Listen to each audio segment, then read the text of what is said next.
ಆಗ ಯಾರನ್ನೋ ಕೇಳ್ತೀರಾ? ಆ ಪಿಕಾಕ್ಷನ್ನು ಆ ಪ್ರಾಬ್ಲಮ್ಗಳನ್ನ ಈಗಿಂದನೇ ರೆಡಿ ಮಾಡಿ ಒಂದು ಬುಕ್ಲೆಟ್ ಮಾಡಿ ನೀವು ಇಟ್ಕೊಂಡ್ಬಿಟ್ರಿ ಅಂದಾಗ ಯಾರ ಹತ್ರ ಹೋಗಿ, ಯಾರ ಹತ್ರ ಕೇಳಿ, ಯಾರ ಹತ್ರ ಬೇಡಿ ಒಂದು ಫ್ಲ್ಯಾಟ್ ತೊಗೊಂಡು ರಿಜಿಸ್ಟರ್ ಮಾಡ್ಕೊಂಡಿದ್ದ ತಕ್ಷಣವೇ ಆ ಪ್ರಾಪರ್ಟಿಗೆ, ಆ ಫ್ಲ್ಯಾಟ್ಗೆ ನೀವು ಓನರ್ಶಿಪ್ ಅನ್ಕೊಂಡ್ಬಿಟ್ರಿ ಅಂದಾಗ ಅದು ನಿಮ್ಮ ಕಲ್ಪನೆ ಆಗಿರುತ್ತೆ. ಫ್ಲ್ಯಾಟ್ಗಳಲ್ಲಿ ವಾಸವಾಗಿರೋರು ಎಷ್ಟೆಷ್ಟು ತಪ್ಪುಗಳಾಗಿರ್ತವೆ, ಎಷ್ಟೆಷ್ಟು ಡಾಕ್ಯುಮೆಂಟ್ಗಳನ್ನ ಮಿಸ್ ಮಾಡ್ಕೊಂಡಿರ್ತಾರೆ ಅಂದಾಗ ಯಾವಾಗ ಗೊತ್ತಾ ಆ ಸಮಸ್ಯೆ ಅವ್ರಿಗೆ ಗೊತ್ತಾಗೋದು?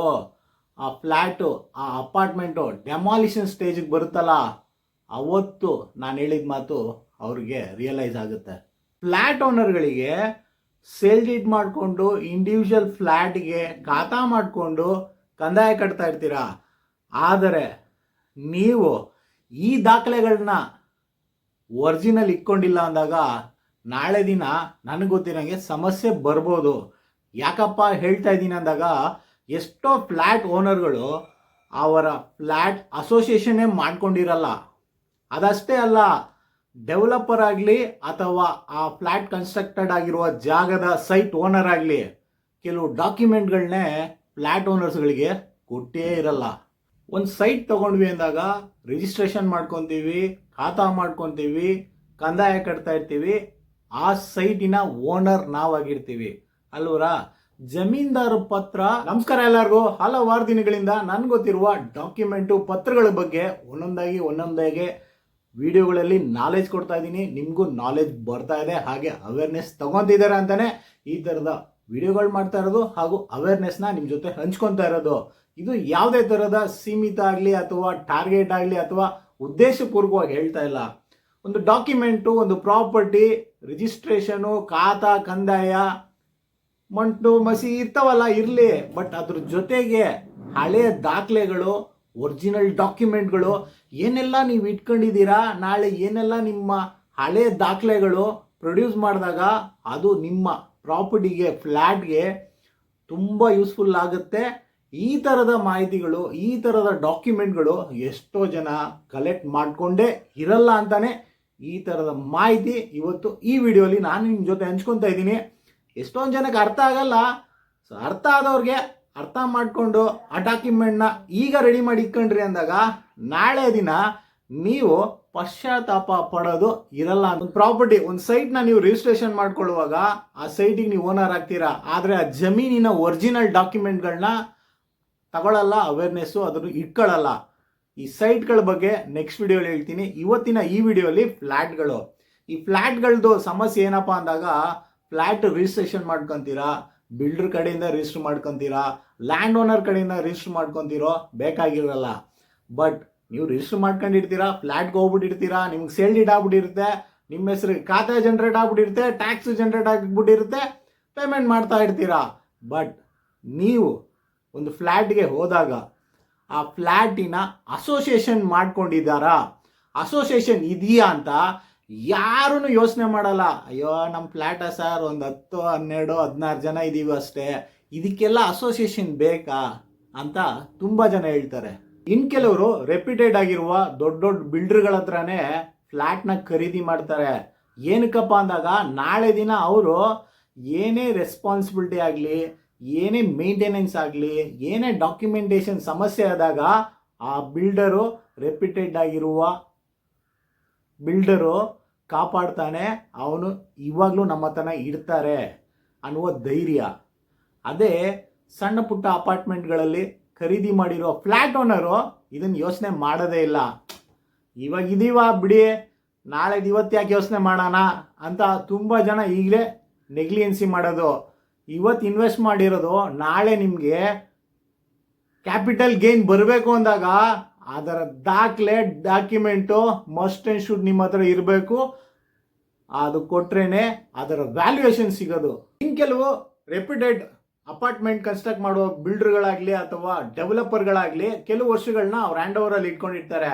ಅವರು ಬಿಟ್ಕೊಡುವಾಗ ಒಬ್ಬ ಪ್ರೆಸಿಡೆಂಟು, ಸೆಕ್ರೆಟ್ರಿ ಇವ್ರನ್ನೆಲ್ಲ ಅಪಾಯಿಂಟ್ ಮಾಡಿ ಒಂದು ಅಸೋಸಿಯೇಷನ್ ಮಾಡಿ ಬಿಟ್ಬಿಟ್ಟು, ನಿನ್ಮೇಲೆ ಈ ಫ್ಲ್ಯಾಟ್ಗಳಲ್ಲಿ ಏನೇ ಸಮಸ್ಯೆ ಬಂದರೆ ಈ ಅಸೋಸಿಯೇಷನ್ ಹೆಡ್ಡು ನೀವಾಗೇ ಇರ್ತೀರಾ, ನೀವೇ ಖುದ್ದು ಸಾಲ್ವ್ ಮಾಡ್ಕೊಬೇಕು ಅಂತ ಆ ರೈಟ್ಸ್ನೆಲ್ಲ ಅವ್ರಿಗೆ ಬಿಟ್ಟು ಹೋಗ್ತಾರೆ.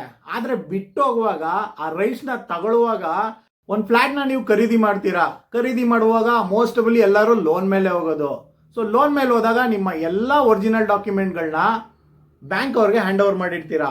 ಲೋನ್ ಕ್ಲಿಯರ್ ಆದಮೇಲೆ ನಿಮಗೆ ಆ ಎಲ್ಲ ಒರಿಜಿನಲ್ಲು ಬ್ಯಾಂಕ್ ಅವರು ಕೊಡೋದು ಅಲ್ವರ. ಅವಾಗ ನೀವೆಲ್ಲ ಒರಿಜಿನಲ್ ತಗೊಂತೀರಾ.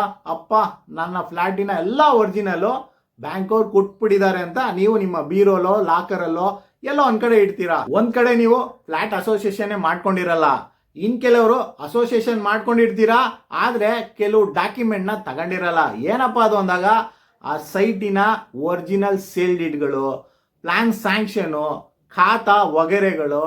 ಅದಷ್ಟೇ ಅಲ್ಲ, ಕನ್ಸ್ಟ್ರಕ್ಷನ್ ಮಾಡುವ ಬಿಲ್ಡರ್ನ JD GPA ಒರಿಜಿನಲ್ ಡಾಕ್ಯುಮೆಂಟ್ಗಳು ನಿಮ್ಮ ಅಪಾರ್ಟ್ಮೆಂಟ್ ಒಳಗಡೆನೆ ಇದೆಯಾ ಅಂತ ಯಾರಾದ್ರೂ ಚೆಕ್ ಮಾಡಿದೀರಾ? ಕೆಲವರು ಒಂದು 10 ವರ್ಷ ಇರ್ತೀವಿ, 15 ವರ್ಷ ಇರ್ತೀವಿ, ಇವೆಲ್ಲ ಯಾಕೆ ತಲೆ ನಾವು, ಒಳ್ಳೆ ಬೆಲೆ ಬಂತು ಅಂದಾಗ ಅಪಾರ್ಟ್ಮೆಂಟ್ ಮಾರ್ಬಿಟ್ಟು ಹೋಗ್ಬಿಡೋಣ ಅಂತ ಕೆಲವರು ಇರ್ತಾರೆ. ಇನ್ ಕೆಲವರು ಇಲ್ಲೇ ಇರೋಣ, ಒಂದು ಫ್ಲ್ಯಾಟ್ ತಗೊಂಡಿದೀವಿ, ನಾವು ಬೆಂಗಳೂರಲ್ಲಿ ತಗೊಳಕ್ಕಾಗುತ್ತಾ ಅಂತ ಯೋಚನೆ ಮಾಡಿ ಇರೋರು ಇರ್ತಾರೆ.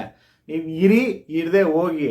ಆದರೆ ಸಮಸ್ಯೆ ಏನಾದರೂ ಬಂತು, ಡಾಕ್ಯುಮೆಂಟ್ ಪ್ರೊಡ್ಯೂಸ್ ಮಾಡಿ ಅಂತ ಏನಾದರೂ ನೋಟಿಸ್ ಬಂತು ಅಂದಾಗ ಯಾರ ಹತ್ರ ಹೋಗಿ ಕೇಳ್ತೀರಾ? ಯಾರು ನಿಮ್ಗೆ ಸಹಾಯ ಮಾಡ್ತಾರೆ? ನಿಮ್ಮ ಪ್ರಾಪರ್ಟಿಗಳ, ನಿಮ್ಮ ಅಪಾರ್ಟ್ಮೆಂಟಲ್ಲಿರೋ ಫ್ಲ್ಯಾಟ್ಗಳನ್ನ ರೈಟ್ಸ್ನ ನೀವೇ ಖುದ್ದು ನೋಡಿ ಕ್ಲೀನಾಗಿ ಸಪ್ರೇಟಾಗಿ ಎತ್ತಿಕ್ಕಿದ್ರಿ ಅಂದಾಗ ನಿಮಗೆ ಸೇಫ್ಟಿ. ನಾಳೆ ಸಮಸ್ಯೆ ಬಂದಾಗ ನನಗೆ ಗೊತ್ತಿರಂಗೆ ಯಾರು ಬರಲ್ಲ. ಸಪೋಸ್ ಬಂದ್ರೂ ಗೊತ್ತಲ್ಲ. ಇಲ್ಲಿವರೆಗೂ ತಿಳಿಸಿರುವ ಡಾಕ್ಯುಮೆಂಟ್ ಬಗ್ಗೆ ಇಷ್ಟು ಎಕ್ಸ್ಪ್ಲೈನ್ ಏನಕ್ಕಪ್ಪ ಮಾಡ್ತಾ ಇದ್ದೀನಿ ಅಂದಾಗ, ನೀವು ಫ್ಲ್ಯಾಟಿನ ಓನರ್ ಆಗಿರ್ತೀರಾ. ನಿಮ್ಮ ಅನ್ಡಿವೈಡೆಡ್ ಶೇರು ಗೊತ್ತಲ್ಲ, ಲ್ಯಾಂಡಲ್ಲಿ ಏನು ಶೇರು ಅಂತ, ಅನ್ಡಿವೈಡೆಡ್ ಶೇರ್ ಅಂತ ನಿಮ್ಮ ಫ್ಲ್ಯಾಟಿನ ಡಾಕ್ಯುಮೆಂಟಲ್ಲಿ ಮೆನ್ಷನ್ ಮಾಡಿರ್ತಾರೆ. ಆ ಅನ್ಡಿವೈಡೆಡ್ ಶೇರ್ ರೈಟ್ಸ್ನ ನೀವು ತಗೊಬೇಕು ಅಂದಾಗ ನಿಮಗೆ ಆ ಜಾಗದ ಒರಿಜಿನಲ್ ಡಾಕ್ಯುಮೆಂಟ್ಗಳು ನಿಮ್ಮ ಅಪಾರ್ಟ್ಮೆಂಟ್ ಒಳಗೆ ಇರಬೇಕು. ಸಪೋಸ್ ಇಲ್ಲ ಅಂದಾಗ ಯೋಚನೆ ಮಾಡಿ, ಇತ್ತು ಅಂದಾಗ ಸೇಫ್ಟಿ ಇರುತ್ತೆ. ಅದಷ್ಟೇ ಅಲ್ಲ, ಇದಿತ್ತು ಅಂದ್ರೂ ಇನ್ನೊಂದು ಸಮಸ್ಯೆ ಬರುತ್ತೆ. ಸಪೋಸ್ ನಿಮ್ದು ಅಪಾರ್ಟ್ಮೆಂಟ್ ತುಂಬ ಹಳೆಯದಾಗಿ ಡೆಮಾಲಿಷನ್ ಆಗಿ ಬಂದಾಗ, ಸೇಲ್ ಮಾಡೋಕ್ಕೆ ಅಂತ ಇಟ್ಟಾಗ, ಅಪಾರ್ಟ್ಮೆಂಟ್ ಅಲ್ಲ ರೀ, ಜಾಗ ಸೇಲ್ ಮಾಡೋಕ್ಕೆ ಇಕ್ತಾರೆ. ಸೇಲ್ ಮಾಡೋಕ್ಕೆ ಅಂತ ಇಟ್ಟಾಗ ಅನ್ಡಿವೈಡೆಡ್ ಶೇರ್ ರೇಟ್ಸ್ ಓನರ್ಗಳಾಗಿರ್ತೀರಾ ನೀವು. ನಿಮಗೆ ಸಪ್ರೇಟ್ ಖಾತಾಗಳಾಗಿರುತ್ತೆ. ಆದರೆ ಲ್ಯಾಂಡ್ ಪ್ರಕಾರ ಬಂದಾಗ ಖಾತಾ ಎಲ್ಲ ಎಲ್ಲಿ ಸ್ಟ್ಯಾಂಡ್ ಆಗಿರುತ್ತೆ? ಅಪಾರ್ಟ್ಮೆಂಟ್ ಕಟ್ತಾ ಇದ್ದಿದ್ದು ಟ್ಯಾಕ್ಸ್ ಅಮೌಂಟು ಖಾತಾನೇ ಡೆಮಾಲಿಷನ್ ಆಗ್ಬಿಟ್ಟಿರುವಾಗ ನಿಮಗೆ ಉಳಿಯೋದು ಯಾವ್ದು ಹೇಳಿ? ಲ್ಯಾಂಡ್ ರೈಟ್ಸ್ ಮಾತ್ರ. ಈ ಲ್ಯಾಂಡ್ ರೈಟ್ಸ್ ತಗೊಬೇಕು ಅಂದಾಗ ಏನಪ್ಪ ಮಾಡಬೇಕು? ಯಾರಿಗಾದ್ರೂ ಗೊತ್ತಿದೆಯಾ? ಇಲ್ಲ ಯಾರಾದರೂ ತಿಳಿಸಿದಾರ ನಿಮಗೆ? ಇಲ್ಲಿವರೆಗೂ ವಿಡಿಯೋ ನೋಡಿರೋರ್ಗೂ ಒಂದು ಮಾಹಿತಿ ಗೊತ್ತಾಗಿರುತ್ತೆ. ಇನ್ನು ಕೆಲವರು ಯೋಚನೆ ಮಾಡಿರ್ತಾರೆ, ಬಿಡ್ರಿ, ತಿರ್ಗಾ ನಾವು ರೀಕನ್ಸ್ಟ್ರಕ್ಷನ್ ಮಾಡ್ತೀವಿ ಅಂತ ಹೇಳ್ತೀರಾ. ರೀಕನ್ಸ್ಟ್ರಕ್ಷನ್ ನೀವು ಮಾಡಬೇಕು ಅಂದಾಗ್ಲೂ ಅಸೋಸಿಯೇಷನ್ ಆಗಿತ್ತು ಅಂದಾಗ ಓಕೆ. ಅಸೋಸಿಯೇಷನ್ ಆಗಿಲ್ಲ ಅಂದಾಗ ಇನ್ನೊಬ್ಬ ಬಿಲ್ಡರು ಡೆವಲಪರ್ಗೆ ನೀವು ಹ್ಯಾಂಡ್ ಓವರ್ ಮಾಡಬೇಕಲ್ಲ, ಅವ್ನು ಕನ್ಸ್ಟ್ರಕ್ಷನ್ ಮಾಡಿ ಕೊಡಬೇಕಲ್ಲ. ಈ ಅಪಾರ್ಟ್ಮೆಂಟ್ ಓನರ್ಗಳೆಲ್ಲ ಹೊಂದ್ಕೊಡ್ಬೇಕಲ್ಲ ಅಲ್ವರಾ? ಈ ಥರ ಸಮಸ್ಯೆಗಳು ಬರುತ್ತೆ ಫ್ಯೂಚರಲ್ಲಿ. ಈ ಸಮಸ್ಯೆಗಳನ್ನೆಲ್ಲ ಪರಿಹಾರ ಮಾಡಬೇಕು ಅಂದಾಗ ಅಸೋಸಿಯೇಷನ್ ಮೆಂಬರ್ಶಿಪ್ಪು ಹಾಗೂ association registration must and should ಅಪಾರ್ಟ್ಮೆಂಟ್ಗಳಿಗೆ. ಸೊ ಒಂದು ಅವೇರ್ನೆಸ್ ಕೊಡೋಣ ಅಂತಲೇ ಈ ರೀತಿಯಾದ ಮಾಹಿತಿನ ನಿಮ್ಮ ಜೊತೆ ಶೇರ್ ಮಾಡ್ಕೊಂಡಿದ್ದೀನಿ. ಇದು ಎಷ್ಟು ಜನಕ್ಕೆ ಯೂಸ್ಫುಲ್ ಆಗುತ್ತೆ ಅಂತ ಗೊತ್ತಿಲ್ಲ. ನಾಳೆ ದಿನ ಇದರಿಂದ ಈ ವಿಡಿಯೋ ನೋಡಿ ಯಾರಿಗಾದ್ರೂ ಉಪಯುಕ್ತ ಆಯಿತು, ಹಾಗೆ ವ್ಯಾಲ್ಯೂಬಲ್ ಕಂಟೆಂಟು ಅಂತ ನಿಮ್ಗೆ ಅನಿಸ್ತು ಅಂದಾಗ ಲೈಕು, ಶೇರು ಹಾಗೆ ಕಮೆಂಟ್ ಮಾಡೋದನ್ನು ಮರಿಬೇಡಿ. ಈ ರೀತಿ ಸಮಸ್ಯೆ ಬಂತು ಅಂದಾಗ ಪಿಕಾಕ್ಷನ್ ಏನು ರೆಡಿ ಮಾಡಿ ಇಕ್ಕೊಬೇಕು ಅನ್ನುವ ಆಲೋಚನೆನೂ ಈಗಿಂದಾನೇ ಮಾಡಿದ್ರೇ ನಿಮ್ಮ ಅಪಾರ್ಟ್ಮೆಂಟ್ಗಾಗಲಿ ಜಾಗಕ್ಕಾಗಲಿ ರೀಕನ್ಸ್ಟ್ರಕ್ಟ್ ಮಾಡೋಕ್ಕಾಗಲಿ ವ್ಯಾಲ್ಯೂ ಬರುತ್ತೆ. ಏನಂತೀರಾ? ಫ್ಲ್ಯಾಟ್ಗಳು, ಅಪಾರ್ಟ್ಮೆಂಟ್ಗಳು ಹೆಂಗೆ ಕನ್ಸ್ಟ್ರಕ್ಟ್ ಆಗಿವೆ, ಏನು ಡಾಕ್ಯುಮೆಂಟ್ಗಳಿವೆ, ಆ ಸೈಟಿನ ಡಾಕ್ಯುಮೆಂಟ್ನ ಕಲೆಕ್ಟ್ ಮಾಡ್ಕೊಳ್ಳಿ ಅಂತ ಒಂದು ಅವೇರ್ನೆಸ್ ಕೊಟ್ಟಿದ್ದೀನಿ. ಆ ಸೈಟು ಒಂದು ಜಮೀನಲ್ಲಿರುತ್ತೆ. ನೀವು ಸೈಟಿನ ಒರಿಜಿನಲ್ ಡಾಕ್ಯುಮೆಂಟೇ ತಗೊಂಡಿರಲ್ಲ. ಆ ಸೈಟಿನ ಓನರು ಜಮೀನ್ದಾರನ ಒರಿಜಿನಲ್ಲೇ ತಗೊಂಡಿರಲ್ಲ. ಈ ರೀತಿ ಸಮಸ್ಯೆಗಳಿರ್ತವೆ. ಜಮೀನು ಜಮೀನ್ದಾರನಿಗೆ ಹೇಗೆ ಬಂತು ಅನ್ನುವ ಪ್ರಾಬ್ಲಮ್ ಬಂತು ಅಂದಾಗ ಲೆಕ್ಕ ಹಾಕೊಳ್ಳಿ, ಅನ್ಡಿವೈಡೆಡ್ ಶೇರ್ ರೈಟ್ಸು ನಿಮಗೆ ಸಿಗುತ್ತಾ? ಯೋಚನೆ ಮಾಡಿ.